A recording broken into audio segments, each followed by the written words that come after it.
Revolvers once ruled the world of pistols. From military officers to ranchers to police detectives, the wheelgun was trusted because it was simple, tough, and dependable, even in harsh conditions.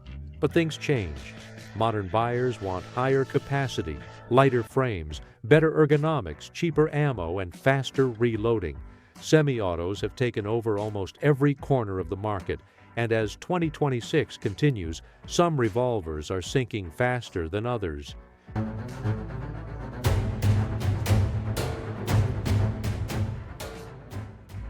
Today, we are breaking down 7 revolvers that are fading fast, guns that once had a strong fan base but are now being pushed into the corner of the firearm world.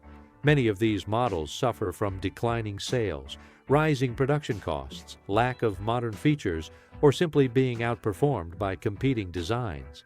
If you are thinking about buying one of these, be careful, because their future looks shaky and resale value might collapse. This is not about disrespecting classic wheel guns. Revolvers are still iconic, they are still reliable, they still have their place. But the reality is that the firearms world continues moving forward, and these 7 models are falling behind at a rapid pace. Number 7. The Smith & Wesson Model 10. The Smith & Wesson Model 10 has one of the longest service histories of any revolver ever produced. Since 1899, it served in wars, police departments, and civilian homes around the world. For decades, it was the standard sidearm of American law enforcement. But in 2026, the Model 10 market has collapsed. Demand has sunk, and production numbers continue dropping. The first problem is caliber.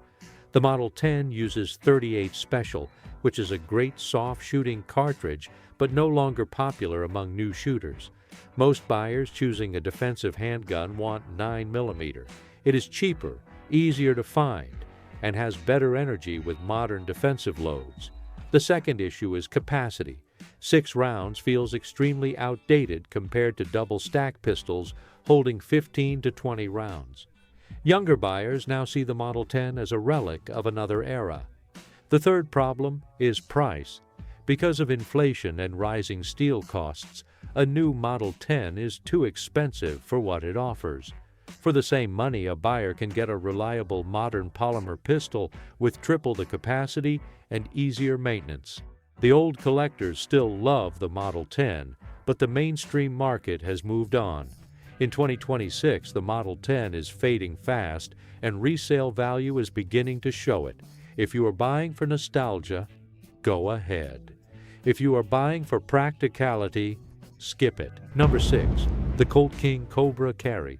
Colt revived the King Cobra line a few years ago, hoping to ride the wave of renewed interest in revolvers. The Carry model seemed promising, with its compact frame and stainless build, but the gun struggled in the market and continues to fade in 2026. The biggest problem is the price compared to performance. The King Cobra Carry costs significantly more than competing snub-nose revolvers, yet it offers limited improvements. Many shooters complained about the heavy trigger pull, which affects accuracy and user comfort. Others reported timing issues and cylinder drag after extended use. These problems are not widespread, but they damage the reputation of the model. Another issue is weight. It is heavier than many modern concealed carry options, and buyers prefer something light when considering an everyday carry pistol. The revolver also holds only 6 rounds, while small semi-autos now hold 10 to 15 rounds in a slimmer package.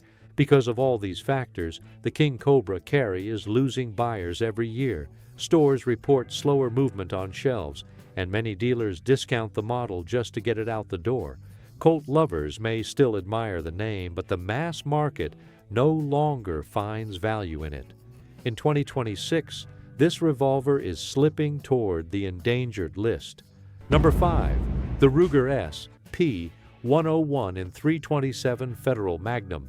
When Ruger introduced the SP 101 in .327 Federal Magnum, many shooters were excited. The .327 promised more power than .38 Special, less recoil than .357 Magnum, and higher capacity in the same size frame. On paper, it looked like a perfect balance, but in practice, the cartridge never gained widespread acceptance, and in 2026, it is practically disappearing. The biggest problem is ammunition availability. Shops rarely keep .327 Federal Magnum in stock. When they do, the price is high. This turns away new gun owners who want affordable practice ammo. Another issue is confusion. Most casual shooters are familiar with .38 Special and .357 Magnum, but not .327 Federal Magnum. They avoid it simply because they do not want an uncommon caliber. As a result, the SP-101 in .327 has suffered. Ruger still produces it, but in extremely low numbers compared to the .357 variant. Stores report that the .327 models sit in display cases for months. It is not because the gun is bad. The SP-101 is rugged and dependable. The problem is the cartridge. Without active ammunition support, the platform cannot survive. In 2026, this revolver is nearly extinct in the mainstream market. If you are not already invested in .327 Federal Magnum, skip it. Number 4. The Taurus Judge. The Taurus Judge had a huge hype cycle when it launched. A revolver that fires both .45 Colt and .410 shotgun shells felt like a fun concept. Videos showing it blasting targets at close range made it look powerful and exciting.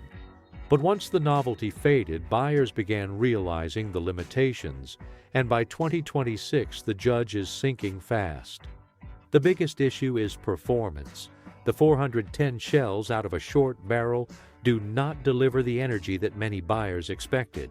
Accuracy suffers, penetration is unreliable, and effective range is extremely short. The Judge is also bulky compared to modern carry pistols. It is heavy, long, and difficult to conceal. The second issue is cost of ammo. .45 Colt is notoriously expensive. .410 shells are also not cheap, and when the performance is not impressive, buyers lose interest. Today, the Judge sells mostly as a novelty or a snake gun for people walking in rural areas, but even in that niche, there are better options. With more efficient defensive pistols dominating the market, the Judge is losing relevance. In 2026, many stores have significantly reduced their stock because it no longer moves quickly. It is still a fun range toy, but not practical for most buyers. If you expect serious performance, look elsewhere. Number 3. The Charter Arms Bulldog. The Charter Arms Bulldog gained fame as a lightweight revolver chambered in .44 Special. It was carried by undercover officers and gained a reputation for being compact but powerful. But the revolver world has changed, and the Bulldog has struggled to keep up. In 2026, the model is losing ground fast. The first problem is quality control. Charter Arms tries to keep their guns affordable, but this sometimes leads to rough machining, inconsistent triggers, and issues with cylinder lockup. Many buyers prefer paying more for higher quality rather than risking problems.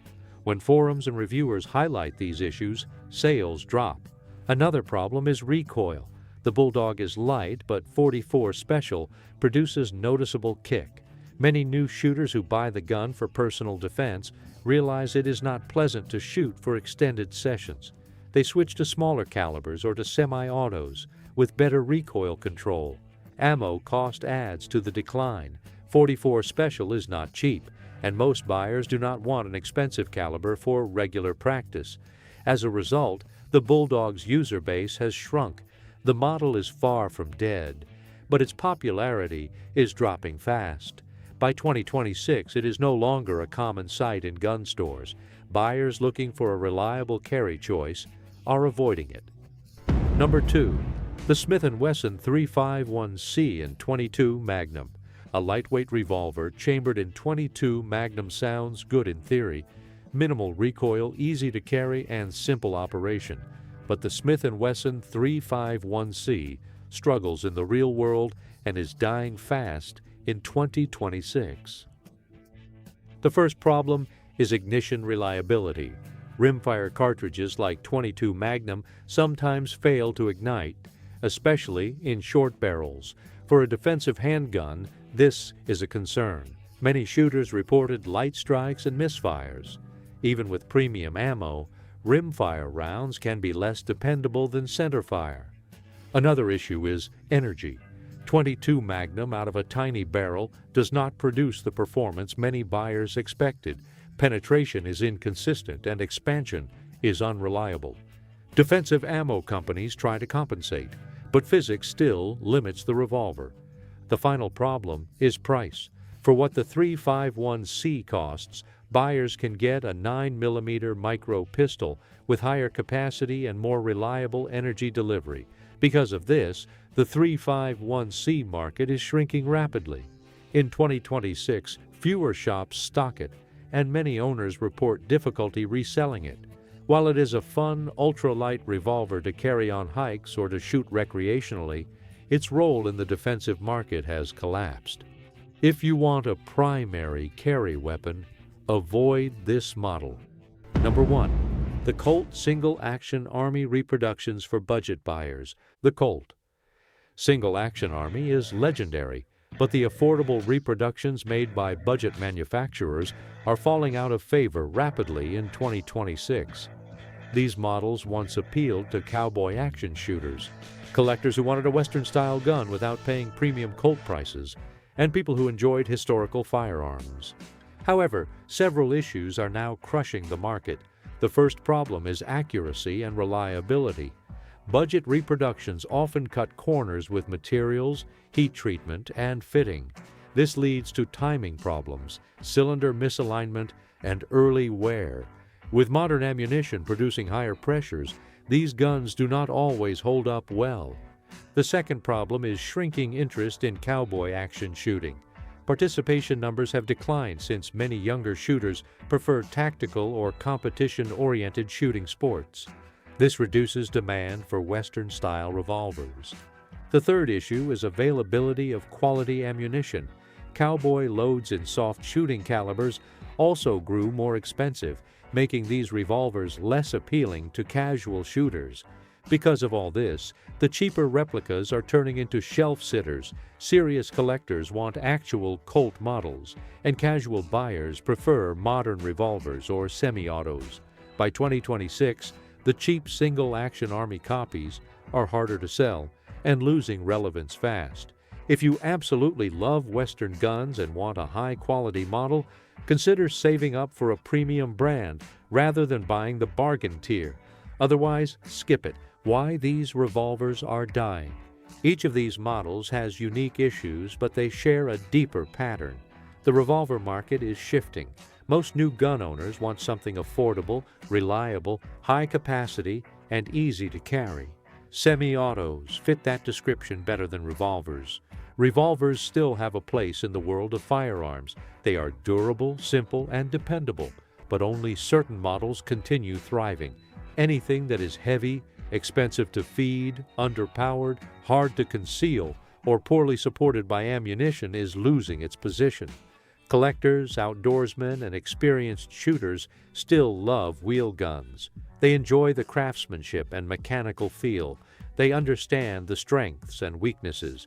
But these groups are shrinking in size compared to the growing number of new gun owners entering the market. Most beginners start with polymer pistols. They want something modern, something with higher capacity, something with easy parts availability. Because of this, revolver designs that do not adapt are disappearing. Not necessarily. Some of them still have value for collectors or enthusiasts, but if you are buying a defensive handgun or something for consistent use, be cautious. These models do not offer great long-term value, and the market is turning away from them. If you still want a revolver that is strong in the current market, consider lines like these: Ruger GP 100, Ruger LCR, Smith & Wesson 686, Smith & Wesson 642, Colt Python. These models remain popular because they balance performance, reliability, and modern features. Revolvers will never fully disappear. They have too much history, too much character, too much mechanical charm.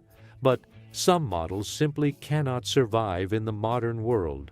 The 7 revolvers in this list are fading because they do not meet the needs of today's shooters. Whether it is poor ammo availability, outdated design, high price, heavy weight, or niche appeal, each one is losing its place. If you are thinking about buying any of these, understand the risks, know the limitations, be aware of resale value, and be clear about why you want it. That is the complete breakdown of 7 revolvers dying in 2026. Don't buy them unless you have a specific reason or are adding them to a collection. Smith & Wesson's in-frame revolvers date to 1907 with the introduction of the 44 hand ejector. The large frame accommodates powerful Magnum cartridges including 44 Magnum, 41 Magnum, and 357 Magnum. Production from the 1950 seconds through 1970 seconds established quality standards that collectors recognize. Models include the 27, 28, 29, 57, and 58 designations. Pre-1982 Newton's frame revolvers with pin barrels and recessed cylinders show consistent appreciation. Model 27 revolvers in 357 Magnum, particularly those with 5-inch and 8.37 5-inch barrel lengths, reach $1,200 to $2,400. Model 28 Highway Patrol variants trade at slight discounts but show similar appreciation percentages. The nickel-plated Model 27 with presentation cases commands premiums of 30 to 50% over standard blue finishes. Factory documentation confirming original configurations adds 15 to 25% to values. The combination of hand-fitting, deep bluing, and accurate shooting characteristics distinguishes these revolvers from modern production. Colt introduced the Python in 1955, establishing standards for revolver craftsmanship. Chambered in 357 Magnum, the design featured a ventilated rib and full underlug. Barrel lengths included 2.5, 4, 6, and 8 inches. The action received extensive hand-fitting and polishing. Weight ranged from 38 to 48 ounces depending on barrel length. Original production Python revolvers, manufactured before production ceased in 2005, achieved $3,500 to $8,500 depending on condition, barrel length, and finish. The 2.5-inch barrel variant, produced in limited numbers, commands the highest premiums at $6,000 to $12,000. Royal blue finish examples in unfired condition reach the upper end of value ranges. Nickel-plated variants add 20 to 30% to base values. Colt resumed Python production in 2020, but collector focus remains on original production examples. The reputation for accuracy and the extensive hand-fitting required in original production drive sustained value appreciation of 45 to 60% over 5 years.